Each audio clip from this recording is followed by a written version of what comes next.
Are live. So without further ado, so please, Dr. Syarifah, the floor is yours. Okay, thank you very much. Assalamualaikum and good afternoon to all, to Dr. Yong and also fellow students. So today, I just would like to share some of the, actually it's not about exactly about my work, it's just like some knowledge sharing. Okay, some knowledge sharing related to the phytoremediation. So, as Dr. Yong has mentioned, today is like a sharing session, right? That is correct. Yes. Okay. So, okay. So the things that I would like to share today is about introduction to the phytoremediation.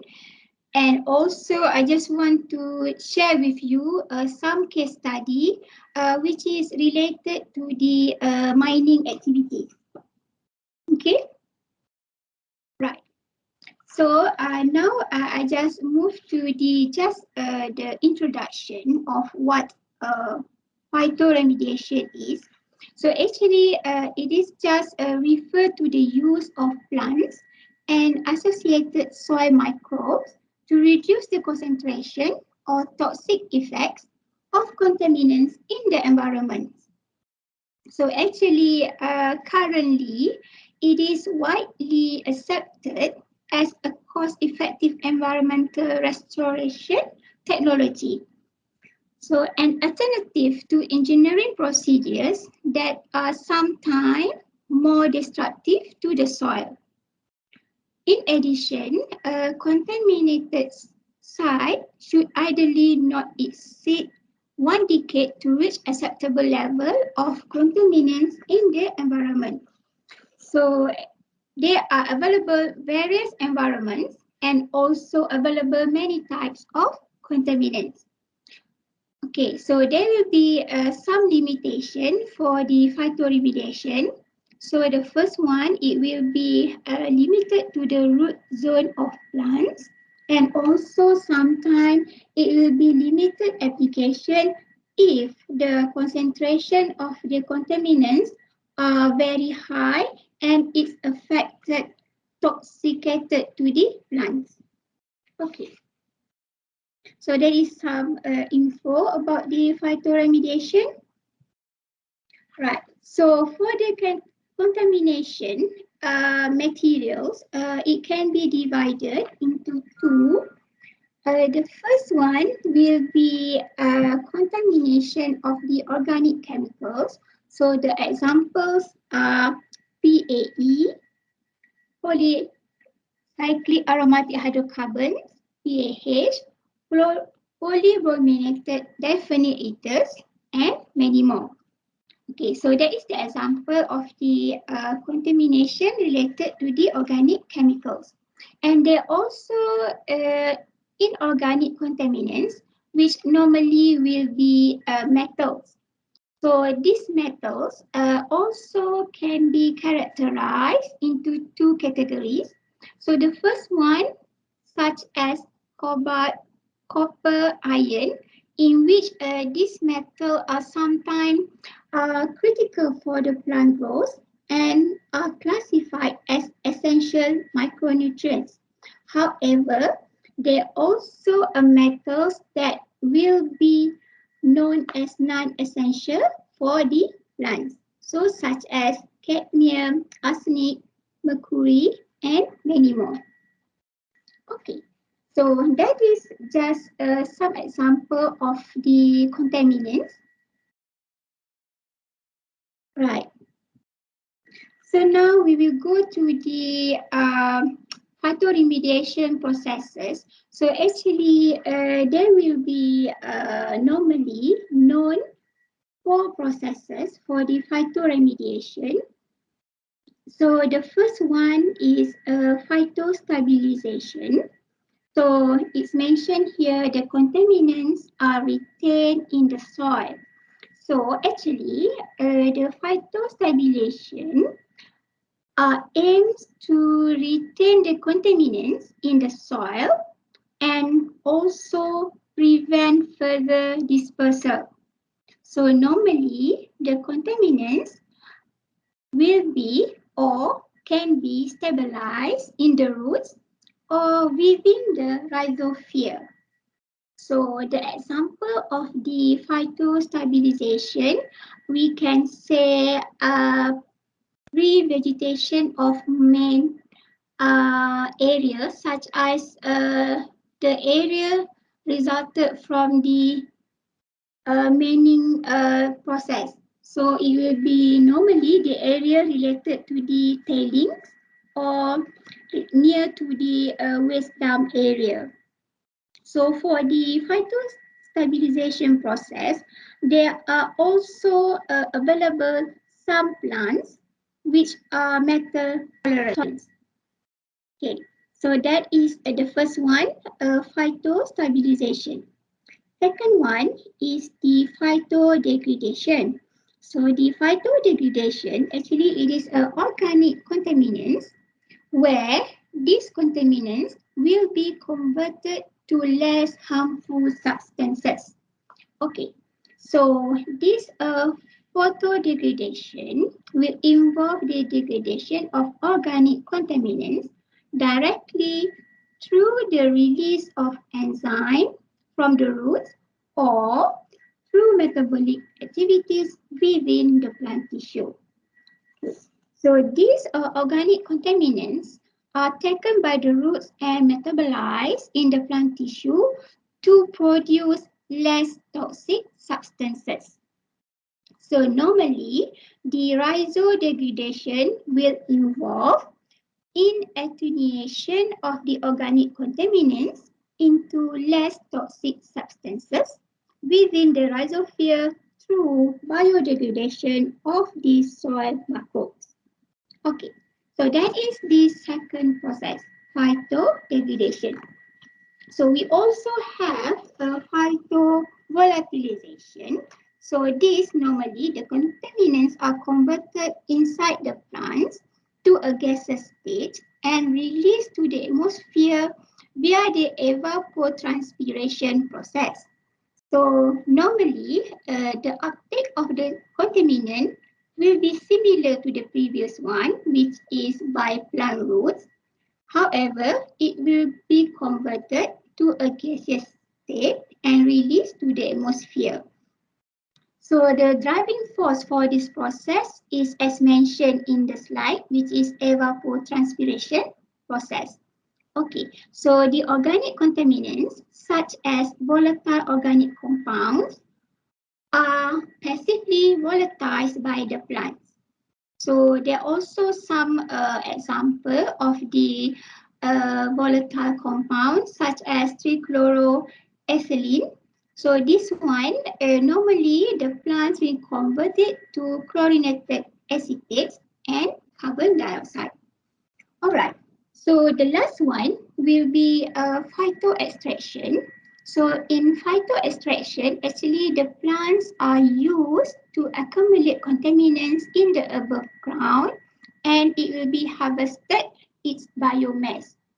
So this phytoextraction usually use the ability of the plants to accumulate all the contaminants in the above ground and later will be harvested.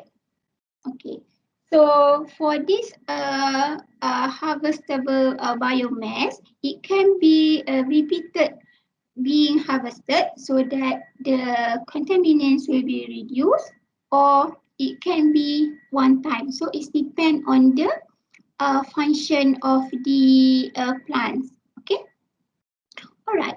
So this is just the process that normally will involve in phytoremediation.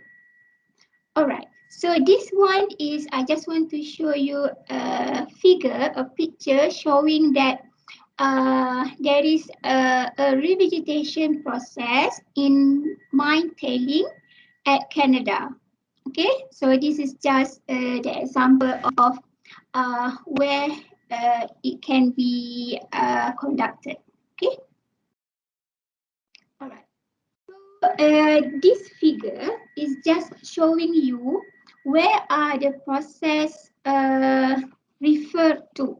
So as we can see here, the first one is Phyto Stabilization. And then we can see this is the diagram here. As you can see, there is a circle, pink circle, and then the outside with the black one. So it means that just to note it as this contaminant has been stabilized.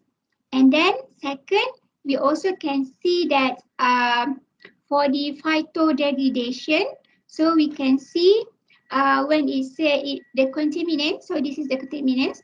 So when it said phytodegradation, it means that it has been degraded into less toxic. So it has been shown or illustrated as this one.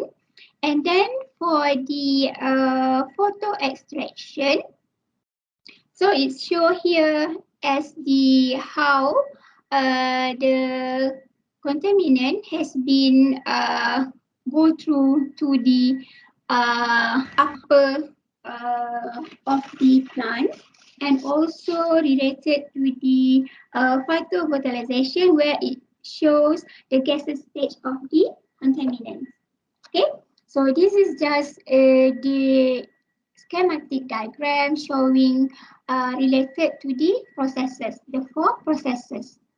All right. So to make it as a summary, so we can say the phytoremediation related to the four processes mentioned earlier. So what we can say about the action to the contaminants. So as we can see, for the photo stabilization and also for the photo degradation, it will be retained. Okay, it will retain in situ. Okay, but even though the photo degradation, it is retained, however, it become less toxic. Okay, right. Okay, so this is related to the phyto degradation and phyto stabilization. So if we look at here, what are the main contaminants? So the main contaminants can be organics and metals, but for the photo degradation, it usually will be organics. Okay. Okay, so that is for the first two. So the second last two, which is photo volatilization and phytoextraction. So the action to the contaminants are they will be removed. Okay, they will be removed. Okay, so for the photo volatilization, the contaminants can be from organics or metals. However, for the phytoextraction, it's only cover or it only applicable for the metals. Okay, so it's mentioned here vegetation, what happened to the vegetation. So actually the plants will be maintained. However, for the phytoextraction, it will be harvested repeatedly. Okay, so now I have discussed, just share with you the introduction of the phytoremediation. Uh, has anybody got a question? Because this is just some intro about what is a phytoremediation. Because next slide, I will discuss with you or share with you the case study which is related to the mining activities. I would like to assure the students, if you're not sure, a few keywords that Dr. Syarifah had mentioned here, you better do, because you may not know that this keyword might pop up in your examination question. Then only you struggle. Are you sure you understand what is attenuated? The word attenuated here means. Yes, attenuated in situ. Are you sure you know? If you don't know, you better ask. Okay. No.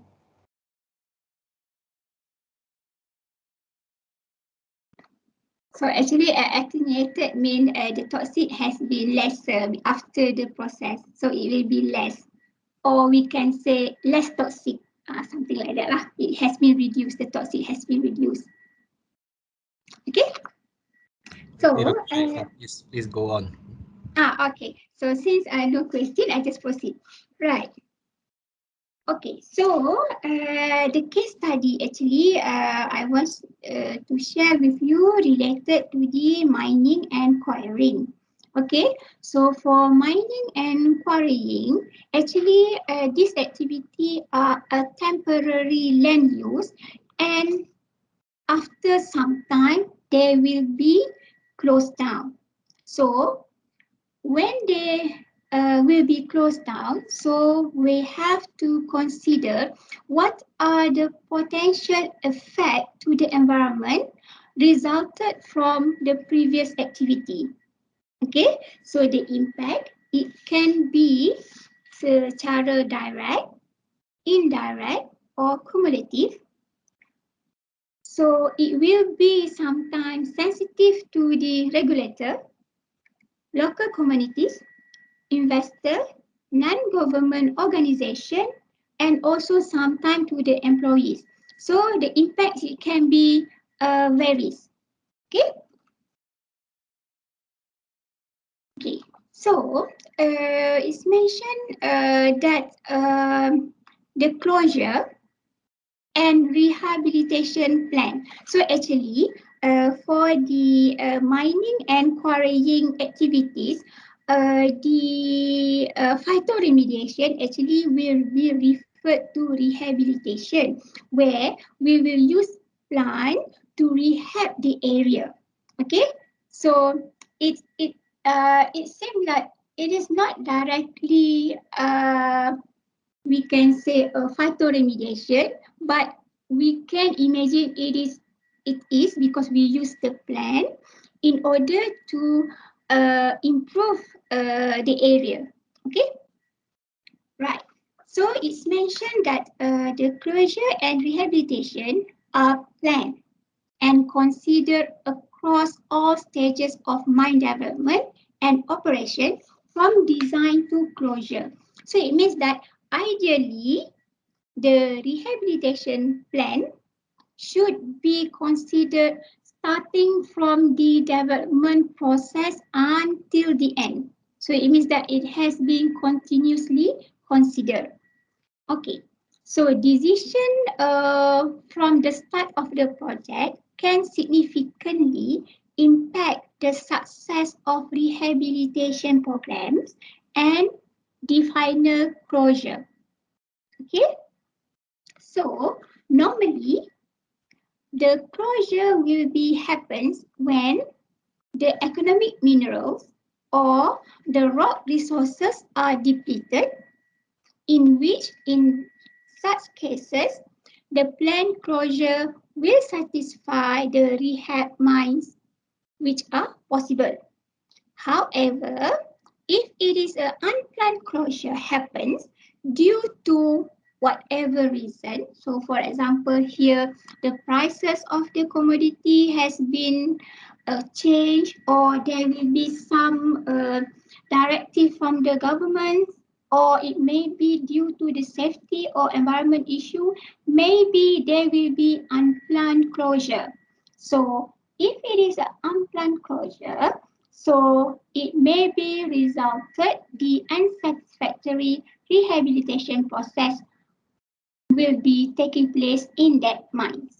Okay, so that is just a brief about mine and why it is important to do the rehabilitation. Okay, so this is just I'm share with you a figure showing that if there is unplanned closure, so there will be so many things that is not good lah. So it means that the view is not good, and then we can see also like it's like the place is not good to be seen. Okay. So here also this example of this is our country itself in 1950. So we can see here that is the picture previously, but now the right hand side is the nowadays punya view lah. Okay. So this is just giving you if the mining or the quarry is not properly closed. So what is the important or what we can say why the mine should be properly closed? Okay, so nowadays we have an environmental issue related to the AMD. Okay, related to the AMD and also other contaminants, and these contaminants have to be controlled in order to follow the regulation under MDA 1994. Okay, so all these contaminants, including AMD, should be controlled. So this is very important. Why we need to do the rehabilitation process for the mine and also for the quarry. Okay. So here I just give you some illustration why we should avoid acid mine drainage, which is AMD. So as you can see from the figure, okay, first you look at the equation at the bottom. So if in that area have a pyrite, okay, a pyrite in the solid form. So if it's reacted with the oxygen, including the existing of water, it will produce iron hydroxide plus sulfuric acid plus energy. So what will happen if they produce sulfuric acid? Okay, so this is sulfuric acid. It means that the pH will be small. It can be pH 2, it can be pH 3. So that's why AMD is very, very important to be considered. Because if it has been left like this for a long time, okay, and then all this process are happening, so it may result that the sulfuric acid may be produced. So for those who have visited the mine area, for example, so you can see if the, I didn't have the picture here. You can see a pond. Normally there is a pond there. So if the color of the pond is yellowish, so it may be an indication that the AMD may has exist. Okay. So, but it is depend also referring to the area of the mining site or also the area of the quarry site. Okay, so it's not necessarily all the site have the AMD, but it is possible to be occurring the AMD. Okay, all right.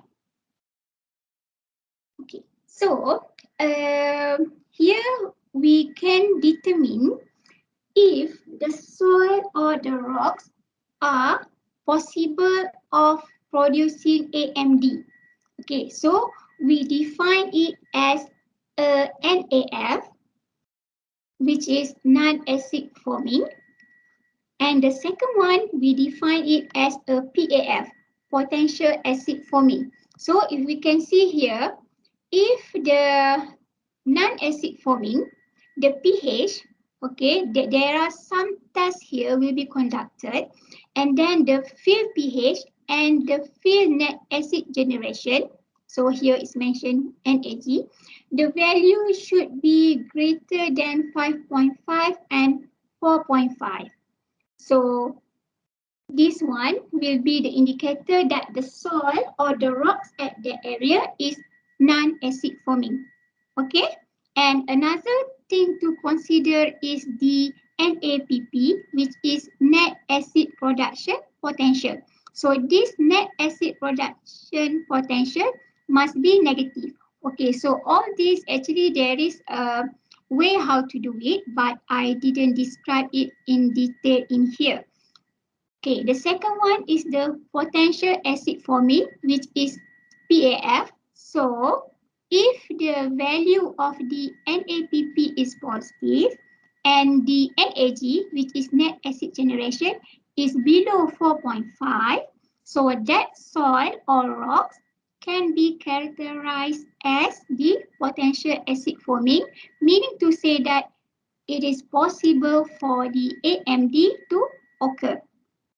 Okay, so for your current knowledge, you just need to know that the rocks or the soil can be divided into two categories, which is non-acid forming and potential acid forming. So the one that potentially to resulted the AMD will be the soil or the rock, which is categorized as potential acid forming. Okay, so that is the things that the people who involved in the mining or quarry should look into. Okay, all right. So here I just share with you some example of the plant that have been planted in the mining area. So this is the project between RHTSB, Rahman Hydraulic, with Rahim. So they have successfully grown some plants. Okay, so you can see here. So this is just the example of how the plant has successfully grown. Okay, in the mining site. Okay. So this is also the example. So it is a different type of plant. So the plants will be planted based on the characteristics of the soil or the area. Okay, so not every plant will be suitable to the area. All right. So this is also the example. So this one is already grown big already. So it's, I think it's about 2 to 3 meters already, the size. Okay. All right. So in the rehabilitation of the mining site, there will be a few things that should be considered. Okay. So the first one is the planning. So the planning is very important. Okay. The planning is very important. So what are the things that is included in the planning? Okay, so in the planning, the first one, they should have an early baseline data being collected. Okay, so this data must be in hand so that it can be planned for further action. Okay, so what are the things that should be there in the baseline? So there will be 5 items that suggested to be in the baseline data. So the first one is topographic and hydrological survey of the site, and then documentation of the site vegetation, the collection of the storage of the topsoil, the strategic placement of the waste, and also the collection of germ plasma. Okay, so that is the early baseline data that should be there during the planning. Okay, second one, the planning also should have hydrogeological or hydrological investigation. So this is related to the what are the contaminants that may be occur in surface water and groundwater resulted from the hydrologic and geochemical process. Okay, so this is the thing that they should look into during the planning. And then they also should have estimated the water flux. Okay. And also they also should do some determination of the groundwater table in fracture rock terrain or without mine voids. So all this actually can be done by the specialist, or it can be done by person who knows all this matter to the company. Okay, so normally the company will have the expertise, or sometimes they can hire other people to do the job. Okay, consultant. Okay, so it's depend on the what company it is. Okay, so this is the hydrological investigation. In addition, they also have to do some characterization for the rock or the soil. So this one is very important as well, because from this determination, they will know if that area will be possibly to occur acid main drainage later. Okay, so this is very important to do the characteristic of rock or the soil in the area. Okay, all right. Next, we go to the implementation. Okay, so the previous one they have do the planning. So actually for the planning, if we want to go detail, it is like 2 hours lecture. So that's why just now, because this is just the introduction, so I just give to you that what are the things that the person or the people who work in mines will look into during the planning. Okay, so now we go to the implementation. Okay, so during the implementation, there will be, normally they will do these 5 things. Okay, they will do these 5 things, which is they will do the landform construction. They will do the selection of the plant species to be used.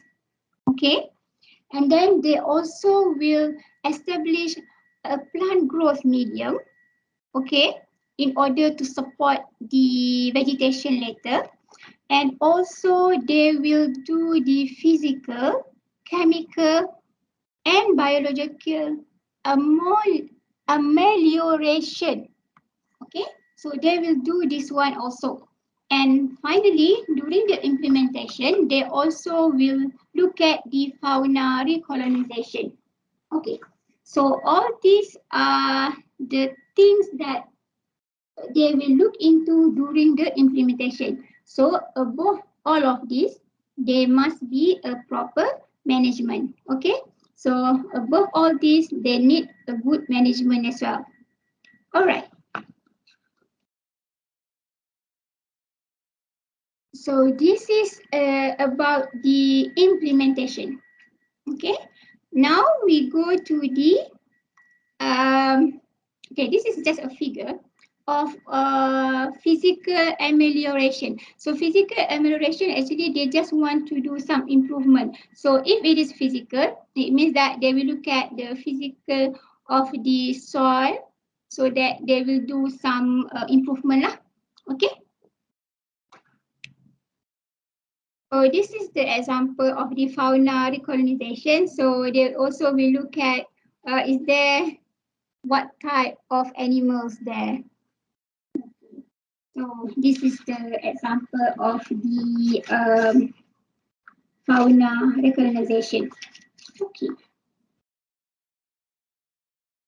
Next, we just go to the revegetation. So this is just the figure of the LCC. So LCC actually the leguminous cover crop. So this is the cover crops grown near the river where it is previously being disturbed by mining activities.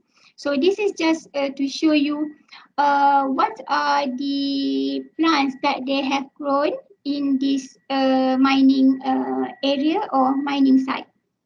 Okay, so this is LCC, and in addition also, they also have planted the forest timber trees. So this is at the tailing storage facilities. So we can see here, this is already grown tall enough. This one is still small, so they do it stage by stage. Okay. And then this is the example of the plant that can be used in the mining area.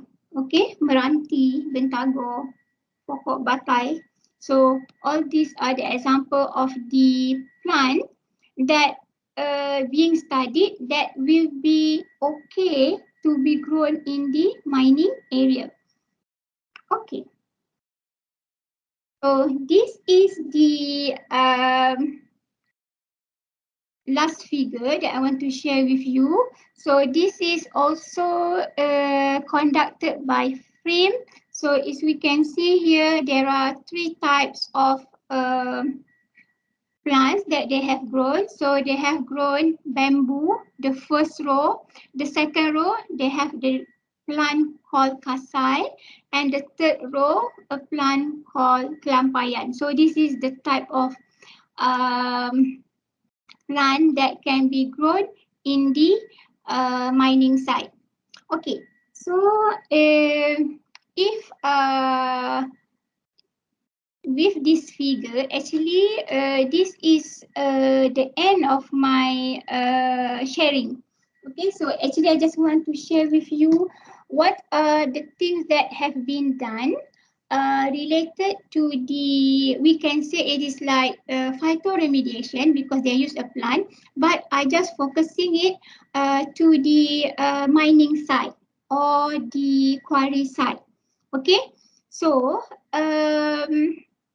actually for this rehabilitation, actually if we want to do or to understand more the step and everything, it will be like 2 credit subject. So the things that I put here is just simple, simple things that at least you know what are the things that being considered during the mine rehabilitation process. Okay, so do you have anything to ask? Because this is actually end of my sharing. So students, any questions?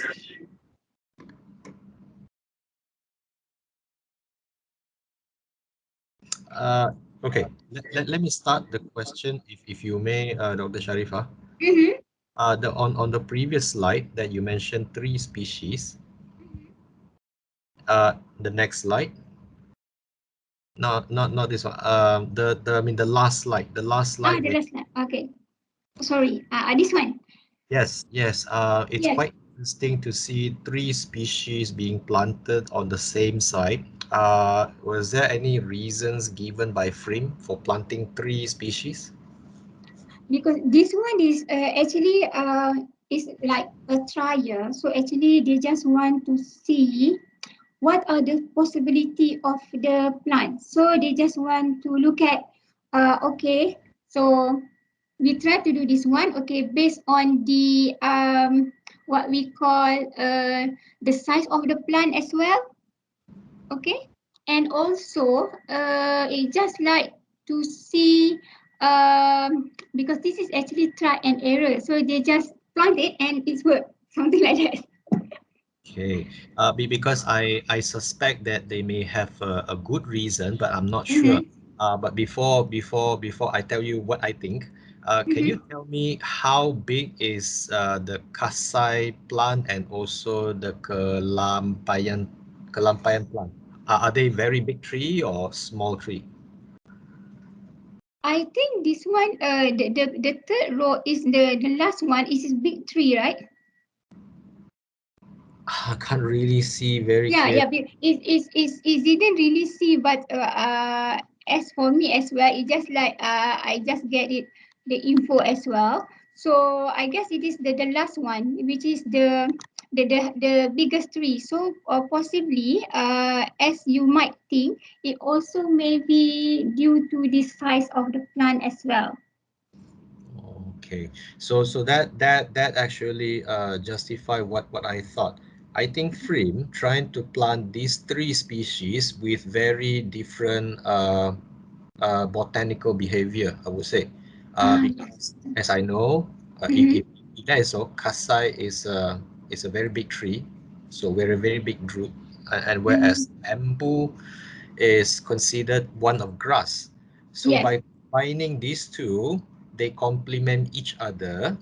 They Mm-hmm. complement each other, and we actually have a way of how to manage cropping. So this Mm-hmm. could be strap cropping or multi-cropping. So multi-cropping means you plant several species randomly at one site, and that helps even out the weakness of one species on colonizing the area, Mm-hmm. whereas strip cropping actually helps in reducing erosion.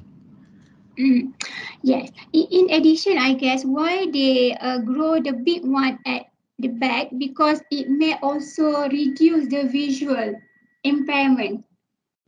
Yep. Right. So means if let's say at the back there is another mine, we couldn't see because there is a tree there. That what I think also.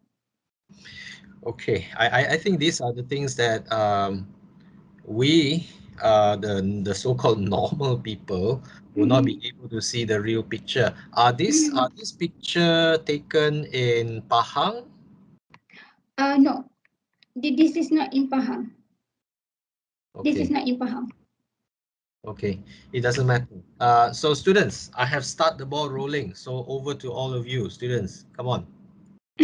I'm sure you have questions. You are too shy to ask.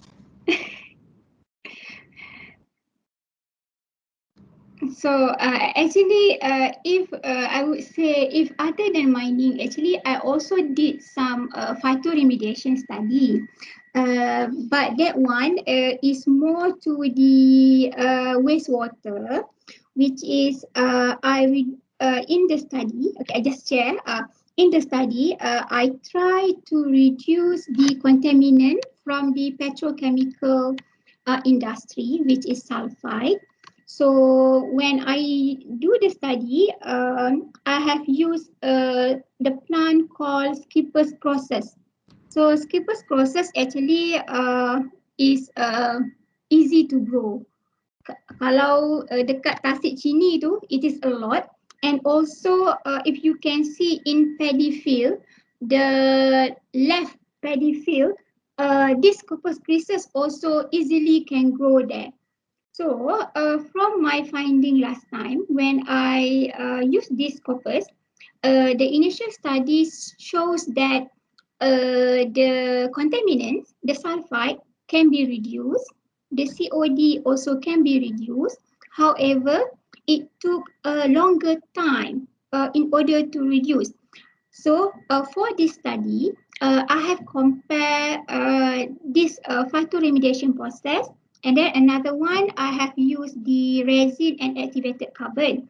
So when I use the resin and activated carbon, the findings are about the same. It means that the sulfide can be removed, but it will be faster. The time will be faster. So what I can say in general is, if we want to use the phytoremediation, it will be depend on the purpose of uh, what or why we want to use phytoremediation. If the contaminant is needed to be removed in a short time, so maybe phytoremediation is not a good choice.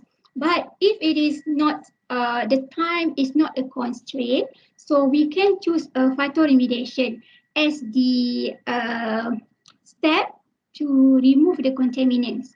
In fact, um, actually, for this mining site in Perak, they have grown crop as well. But I guess the crops cannot be eaten lah, because the soil have contaminant, so it is just they just want to see if they grow the plant, the food type, is it can grow or not, but it shows it can grow, but I guess it cannot be eaten. So it will be some food contaminant issue later if we use that for eating, for our food chain. So for the purpose of just to improve the soil or improve the area, it is okay, but we cannot use it for our food to be consumed lah. Okay, students, if you have question, either you raise your hand, there's a symbol here that raise hand, you can use that, or you can just simply switch on your mic and then start asking questions.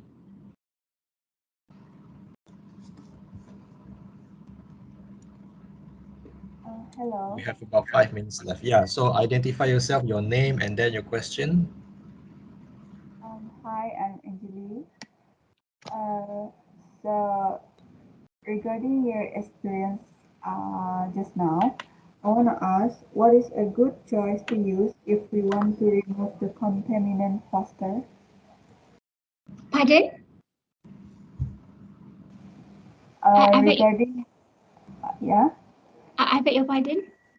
uh, regarding your experience with, just now, ask, what is a good choice to use if we want to remove the contaminant faster?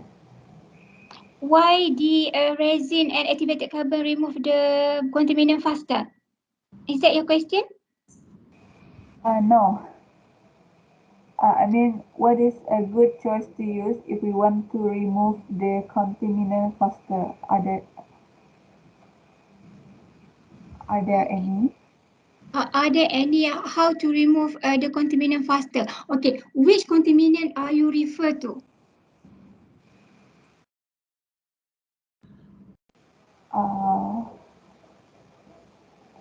Contaminant. Is it in general? Okay, so okay, Yeah. is it so that your question is you want to ask is there is this what I understand? How to remove the contaminant faster? Is it? Yes. Okay, so actually the contaminants actually is depend on the process involved. So the method that we choose is referring to the specific mechanism, how it can remove the contaminant. Okay, let's say we can say referring to the heavy metals. Okay, referring to the heavy metals. Okay, so for the heavy metals, first we need to know where is the location of the heavy metals. Okay, for let's say the location of the heavy metal is in the soil just now, okay, in the mine area. So it is supposedly the best way how to remove it is how to remove, how to make it less concentrate. So maybe we are using this plant, okay, because this plant we need first we need to identify what plants that can uptake that metals, and then we can use that and plant it so it can be removed. But the time will be time consuming. However, if we talking about the heavy metal, but it is in the water or it is in the wastewater, so the method that may be better to be used is maybe using resin, maybe using activated carbon, or using a catalyst, because this method will capture the metal, the heavy metal directly once they react, okay, because it is in the solution. Okay, so when you ask about what is the best method, it will be depends on the type of contaminant and where the contaminant exists. So if we compare to the one that I explained earlier regarding my finding on the sulfide removal, since it is in the wastewater, so it shows that using resin or activated carbon will remove the contaminant faster compare if I use the skipper's process species. So we cannot really say this method can remove this one faster, but we have to look at overall condition. What are the parameters? What are the limitations that we have? Am I answering your question? Yes. Okay, Thank thank you. you. Okay, thank you, Anjali. By the way, Dr. Syarifah, with your permission, I would like to add and Mm-hmm. simplify the answer. So Mm-hmm. what Syarifah has mentioned just now is that in order to have a fast process to immediately remove a certain contaminant, usually they are of physical or chemical approach, Mm-hmm. physical or chemical method, whereas biological method that includes phytoremediation, Mm-hmm. remediation, those are the ones that will take time. So Mm-hmm. there's no one way to describe the best method because that all depends on what you want. Do you want it fast or do you want it cheap? So Mm-hmm. that is a very subjective question, that's why. Yes, that is correct. Okay, any more questions from the students? We are already at 3 o'clock. Well, if there is no further question, I would like to take this opportunity to thank Dr. Syarifah for the insightful talk. And frankly speaking, I really appreciate all those case study because those are the things that I could not give the students. In my lecture, they're all theory. There's no one thing about this case study. So I'm really glad that you deliver it. While the students, they already read the theory, so hopefully they will complement uh, the lesson. Yeah. So this is the last lesson in soil science and analysis. And well, I hear some echo. Did anybody like switch on the mic and want to ask question? If not, then I think we can end now. No questions, right? Okay, so if there's no further question, then I think perhaps we might like to go to the last event, which is the group photo. And unfortunately, your camera is not functioning, Dr. Sharifas, but don't worry, Yes. don't It's worry. not- There is, in this world, there are many software, and I think I'm pretty good in using Photoshop, so don't you. So students, you can switch on your camera while I switch to the together mode. So I hope you all put on your makeup, the ladies, and the guys, please put on the shirt and switch on your camera. The others, come on. This is the last time that we're going to see. So this will be the last group photo that you're going to take. So switch on your camera. Hold your smile. We haven't wait for the other because we're expecting like 50 odd students. So yeah, yes, you can see right there, Dr. Shaifa, don't worry. You see the front row is always empty. So your face will be in the front row later. I'm at the back, you see. Come on, students, faster, faster. We need to get this done. I think perhaps they are all still like combing their hair, putting on their. Why so slow, all of you? I think it's normal because online, right? Yeah, So I, it I, takes. I mean, just now when you were preparing, I was like, I already told them, put on whatever you want to put, and then at the end we're going to take picture. But now they're putting on. Come on, okay. There's so few of you, but I cannot wait lah. Uh, so all of you look at your screen. I'm going to print screen right now. Still going on. Come on lah, students. All switch on your camera lah. Faster, faster, faster. One by one by one. Okay, I think this should be it. Otherwise, too many of them, my face will go really, really small. Okay, so at my count, 1, 2, 3, smile. Okay, let me paste it on. And we're gonna have a second one.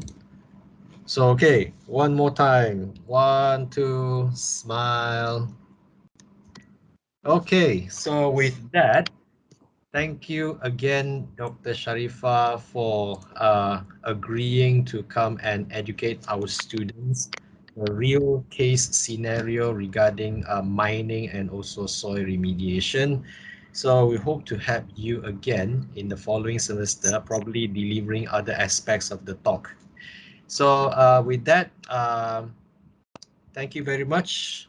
Hope to see you again. So students, that will be the end. Just wait for the final exam. Yeah. Oh, by the way, Dr. Syarifah, Yeah.